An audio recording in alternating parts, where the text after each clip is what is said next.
Western esotericism can, in large part, be said to be born in Egypt, especially in the cultural and religious synthesis that occurred through the Hellenistic and Roman periods. This was the period of time that gave rise to Neoplatonism, the Western magical tradition, astrology, even ultimately Lurianic Kabbalah would be born along the banks of the Nile. But Egypt would also give us that greatest of the occult sciences, alchemy. From Egypt, our earliest alchemical manuals appear in the form of the Leiden and Stockholm papyri, along with famous figures and practices like those of Maria Hebrea and Cleopatra the alchemist. But the greatest, no doubt, the greatest exemplar of Egyptian alchemy would be Zosimos of Panopolis, whose surviving works gracefully and mysteriously combine Egyptian priestly, religious, and craft secrets, Hermetic and Gnostic philosophy, along with arcane Jewish lore into a sophisticated system of chemical techniques on the one hand, but also spiritual transformation on the other, theurgy in fact. While basically unknown in the European medieval and early modern alchemical traditions, Zosimos' work provides us a profound insight into the complexities at work at the very birth of alchemy itself. Make sure to subscribe here to Esoterica for weekly explorations of topics in esoteric history. And if you'd like to support this work of providing evidence-backed, free, and accessible content, I'd hope you check out my Patreon or some of the cool merch that we have on the channel as well. If you're new to the study of Western esotericism, I'd really encourage you to take a look at my study guide, which gives you the lay of the land of the field in accessible and reliable text to get you started. And if you're pretty hardcore and you actually want to own real historical books on topics of the occult and the mystical, you can check out Esoterica Rare Books as well. You can find all those links in the description and in the pinned comment. But now, let's turn to one of the true founders of alchemy, the Hermetic Egyptian priest-alchemist Zosimos of Panopolis. I'm Dr. Justin Sledge, and welcome to Esoterica, where we explore the arcane in history, philosophy, and religion.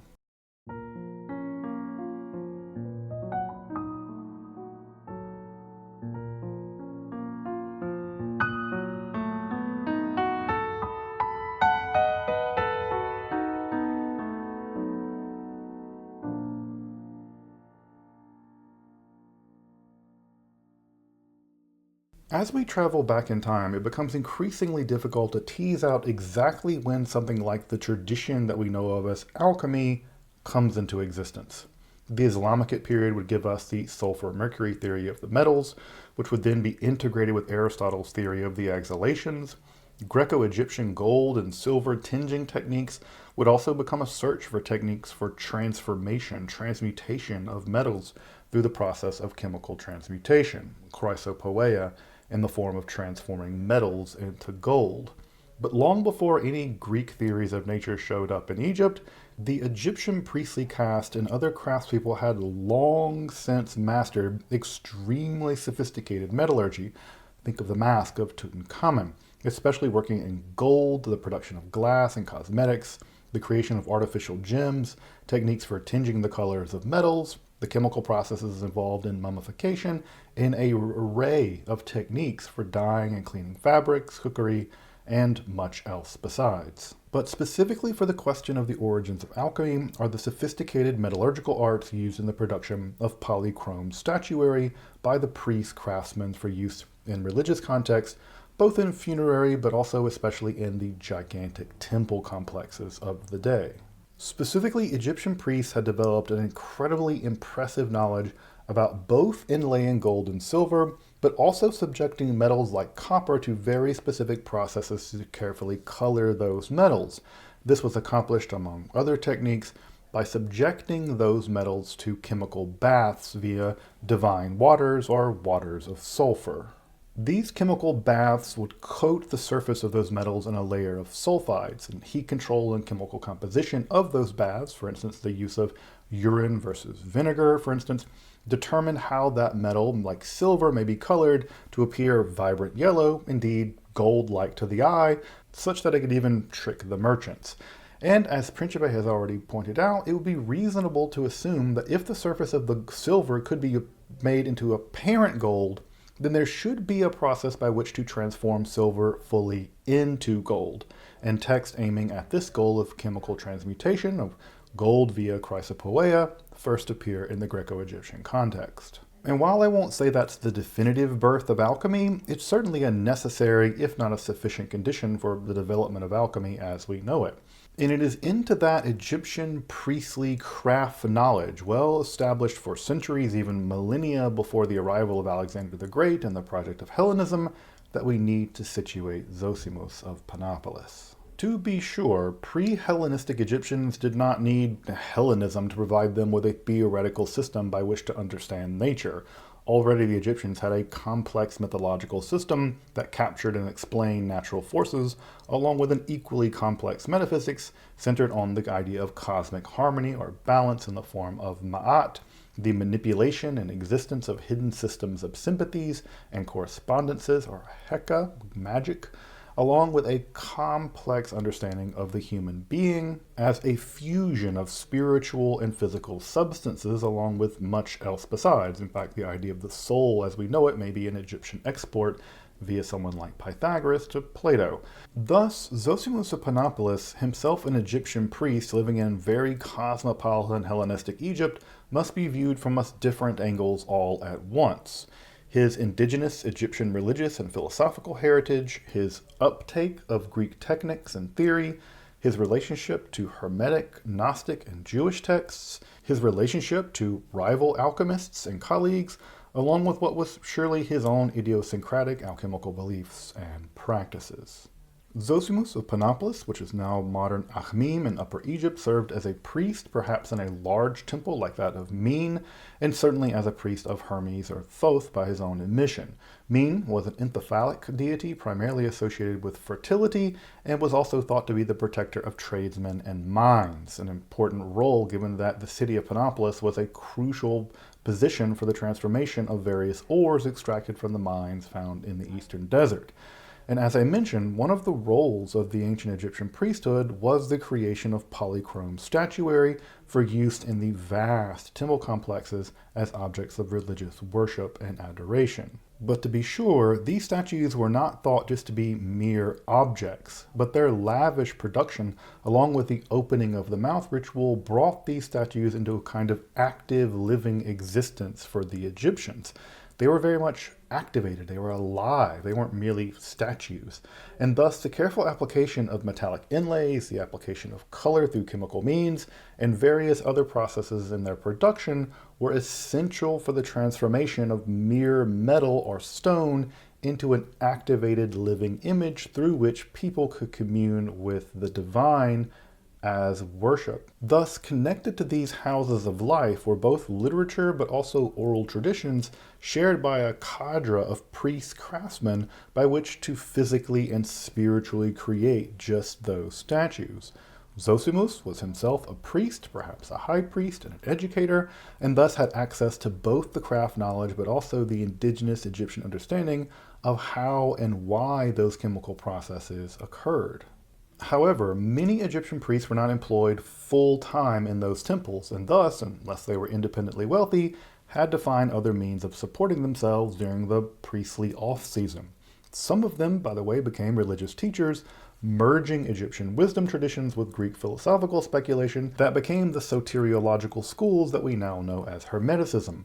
Zosimos, it seems, also engaged with alchemy in that more secular, for lack of a better word, that secular world, especially in relationship to the emerging reality of rival Roman craft guilds, especially gold and silversmiths, jewelers, and other artisans. He was likely an elder teacher in both religious and secular spheres. This is especially apparent in his writings to a certain Theosebia, a female student who may have been a Christian based on her name, but seems to have been a metal artisan herself, and perhaps a widow who had inherited her place in the world of the craft guilds. It's also apparent in his relationship to his alchemical opponents, thus revealing that there wasn't a single way of doing alchemy at the time, but rather differing schools in terms of the approach to how to perform these kinds of crafts. Indeed, Zosimos acknowledges important precursors to his own thought, especially Maria Hebrea, somewhat surprisingly, a Jewish woman. Now, I've done a whole episode about Maria Hebrea if you want to check out more about her. So, super fascinating character, perhaps the inventor of this device called a keratakis. More on that in a moment.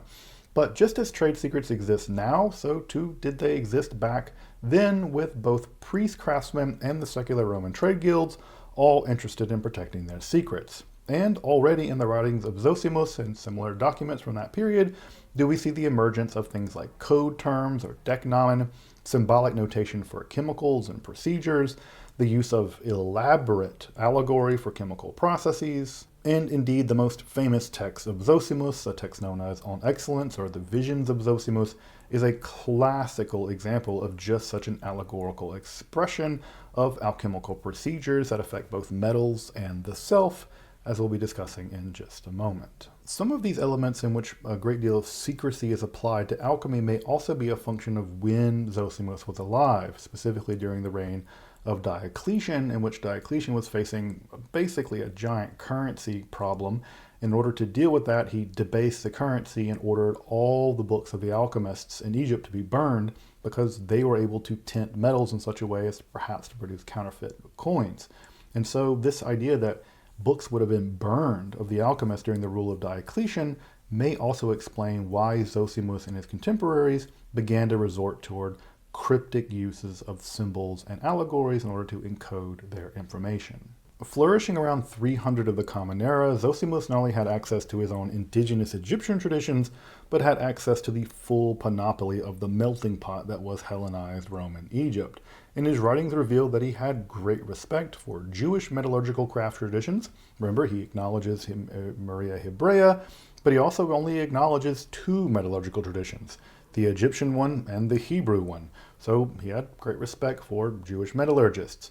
And he also had knowledge of Jewish apocalyptic literature, specifically the famed Book of Enoch. In that text, you'll recall that lustful fallen angels would teach human beings several arts, such as the use of herbs, cosmetics, the makings of weapons, etc., including perhaps even alchemy. But in that tale, there's a moment when the leader of the fallen angels, Semyaza, attempts to seduce a woman, but she in fact tricks him, getting him to tell her the divine name, and she thus escapes the clutches of Semyaza and his rapacious aims by being transformed into the Pleiades. Zosimos actually invokes a similar Egyptian-adapted version of this tale in a Hermetic text known as Isis the Prophetess to her son Horus.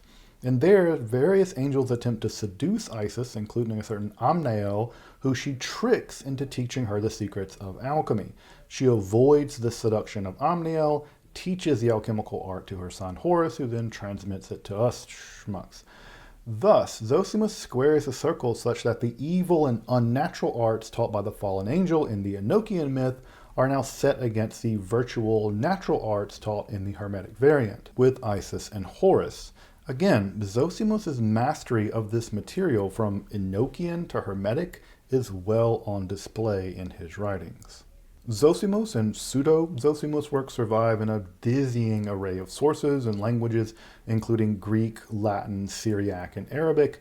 The largest is preserved in a collection that was curated and probably edited. We can see interjections into the manuscript condemning his creation of divine statuary as idolatrous in a pretty haphazardly collected Byzantine collection only published in 1888. Zosimos' writings have been extracted by Michel Martin in the 1980s, I believe, about 100 years later, and that edition remains our best collection of Zosimos' theoretical and practical works. Another collection about half the size of the Greek is a collection of 3 Syriac manuscripts and was published in 1893. To my knowledge, that edition has not been updated since. It's amazing how old in some ways this literature can be. Finally, we also have a few fragments in Latin, along with a frankly ongoing discovery of material in Arabic. Even as late as like 2008, a novel Arabic manuscript was found in Cairo, and certainly new material will be coming to light, especially hopefully in the Syriac and Arabic context. In fact, Syriac esotericism remains one of the most important and neglected areas in manuscript studies, and if you want to learn Syriac and we can all pray the region calms down enough one day, I do really believe that there is going to be an explosion in Syriac language esoteric documents. But given the fragmentary and piecemeal way in which Zosimos' works have come down to us, it's pretty difficult to get an overall sense of his alchemical theory and practice. However, a few certain elements definitely are salient. At the core of his theory, and perhaps an influence from both his Egyptian background, but also Platonic and maybe even Sethian literature, is that the metals, perhaps everything in fact, like the human body, are composed of both a body and a spirit, a pneuma. The body is a kind of materia prima for first matter, which all metals share in common and is seemingly to be identified with liquid mercury. This body is individuated by spirit, providing its specific nature and qualities, especially its color. Now, spirit could be separated from body, altered through art, and then reapplied to body, producing a truly altered substance. Remember, it's spirit that individuates a kind of generic body. Specifically, Zosimos is taken with a kind of reflux distillation or sublimation device known as the karotakis. In this apparatus, a metal, such as copper, can be placed within it, and by heating this device, ancient craftsmen knew that the vapors released by things like cadmia, a zinc-containing ore, would turn the copper golden by transforming it into brass, an alloy, of course, of zinc and copper, while the vapors of something like heated mercury and arsenic would whiten copper to a silvery color. Now, I've covered this device, the karotakis, in more depth on my episode on Maria Hebrea, if you want to check that out, but this thing circulated in a kind of extremely violent, caustic environment and would transform metals in the process, or at least color them. But for such a process to be successful, Zosimos held that it had to be natural, that is, tied to celestial and seasonal harmonics of the cosmos and union with the divine. In his letters to Theosebia, he chastises those who attempt to invoke zodiacal daimons to attempt to accomplish the art of transmutation. Those daimons only preside over certain aspects of the celestial realm, and thus even if one were successful in conjuring them at the correct time, their knowledge of the art is limited. They only have control of a very specific region of the sky. Indeed, he urges the use of anti-daimonological texts and rituals that he actually attributes to Solomon, a tradition apparently alive and well as way back as far as the 4th century.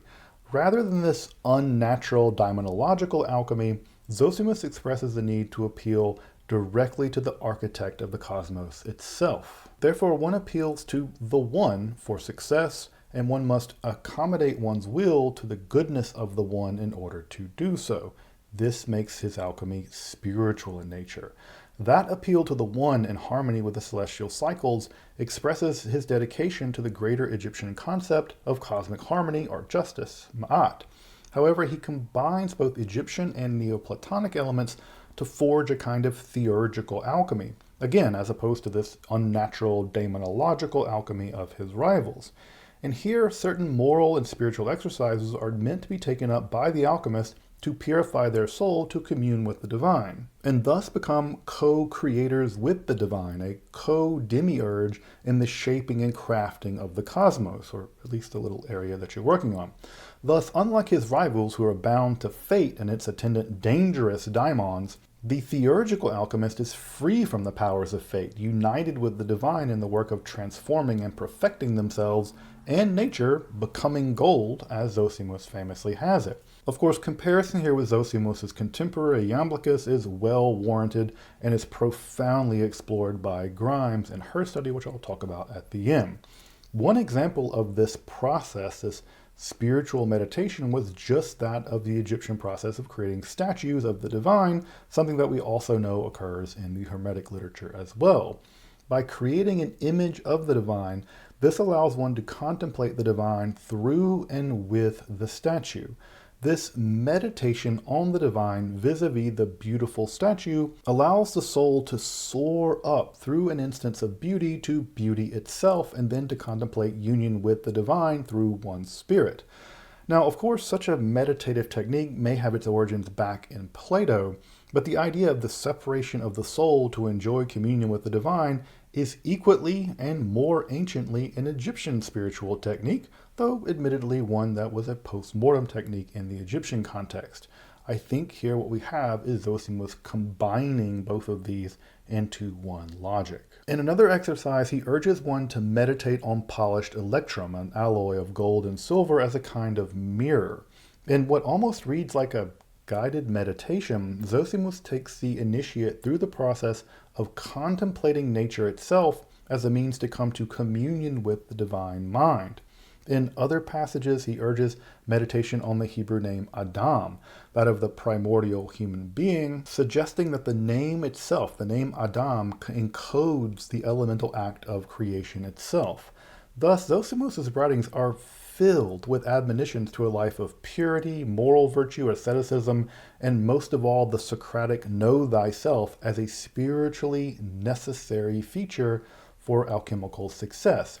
Indeed, Zosimos rejects both magic, which he again associates with the unnatural daimonological alchemy of his rivals, but also the stark rationalism of Aristotle, rather urging working in accordance with one's own self-understanding, one's own gnosis, and the natural order of the divine decree. In this way, the spiritual or theurgical alchemy of Zosimos is actually much closer to what I think contemporary occultists imagine alchemy to be. Though while little evidence of European spiritual alchemy exists prior to about 1590 with the Paracelsian-infused theological texts like Azoth et Ignis, Zosimos certainly represents those features of spiritual alchemy. So if you're interested in spiritual alchemy, you probably want more Zosimos than medieval and early modern European alchemy. Though, to be clear, Zosimos' works were basically unknown to Europeans until the 19th century, and there's basically no evidence his theories or practice influenced medieval or early modern European alchemical theories or practices. Though that doesn't mean you can't access them now if you're interested in something like alchemical theurgy as a spiritual practice. That said, his works have attracted intense speculation since their publishing, especially his famous text on excellence or the Visions of Zosimos, a text that has drawn everyone's commentary from the psychoanalyst Carl Jung to the new historiographers such as Lawrence Principe's commentary. Now, to be sure, I am not going to be able to do this text any justice in this episode. Frankly, it deserves its own episode, to be honest. But the text describes a series of 3 lessons detailed over a sequence of 5 dreams. The lessons, which only seem to partially survive, are descriptions of the use of the karatakis for altering the color of copper from black to silver and then into gold. The dreams themselves are allegorical descriptions of this process, employing shockingly violent descriptions of sacrifice, torture, and punishment, starring a cast of characters from a homuncular barber, literally the little razor working man. That gum you like is going to come back in style. Various priests, and even the deity Agathodamon, along with various other symbolic characters, all bound up in the language of mummification, sacrifice, and the tortures of the Egyptian afterlife for those who failed the weighing of their heart against the feather of Ma'at. Simply put, there's just no substitute for just reading it. It's not terribly long, and it's like if David Lynch Shalom had an alchemy baby. I'll include a link to a great recent translation of the text below if you want to take a look at it. As I said, it's going to get its own episode at some point, so go ahead and read it now. You're going to need to. It's so wonderfully strange. Honestly, there's just so much amazing stuff going on in Zosimos' writings, even in just surviving fragments, that when I've been asked who in the history of Western esotericism I'd want to sit down and have a chat with, my answer is probably Zosimos. I mean, the guy can talk about the production of the much coveted depletion gold plating technique to produce the so-called Corinthian bronze. It was really not Corinthian nor really bronze, but this was a technique that was even used for the production of the massive Nicanor gates in the Jerusalem temple, which have a whole fascinating mythology all their own. And then just a few lines later, he could describe a Gnostic creation myth in which Jesus becomes separated from the primordial Adam, only to have to confront a strange, evil demiurge and antichrist figure that Zosimos refers to as the mimic or counterfeit demon. And all of that just in passing, in the introduction to a now lost book on alchemical furnaces, of all things. Also, he may have thought that that mimic demon was none less than the prophet of the dualistic Gnostic religion, Manichaeism. He may have thought that Mani was the mimic demon. Yeah, like I said, there's a lot going on in these fragments. Without any doubt, Zosimos remains one of the most astoundingly brilliant and enigmatic characters in the history of the Western mysteries. But sadly, no complete English edition of his works exists, even though the works attributed to him exists. If you read French, you can access those 19th century translations, which are still pretty good. Indeed, the major editorial and translation work being done on Zosimos is still being done in French. However, Bink Halum's dissertation is crucially important for the understanding of the inheritance of Zosimos into the Islamic context, and you can read their entire dissertation on academia.edu. Abb's edition of the probably pseudo-Zosimos Book of Pictures is also a really important resource and well worth reading. And finally, the best and truly wonderful study of Zosimos in English is Shannon Grimes' book, Becoming Gold. This is an absolute must-read for anyone interested in the history of alchemy, theurgy, Hermeticism, and the world of Greco-Egyptian magic and religion. Of course, lots more content to come on the early history and origins of alchemy. But until next time, I'm Dr. Justin Sledge, and thank you for watching Esoterica, where we explore the arcane in history, philosophy, and religion.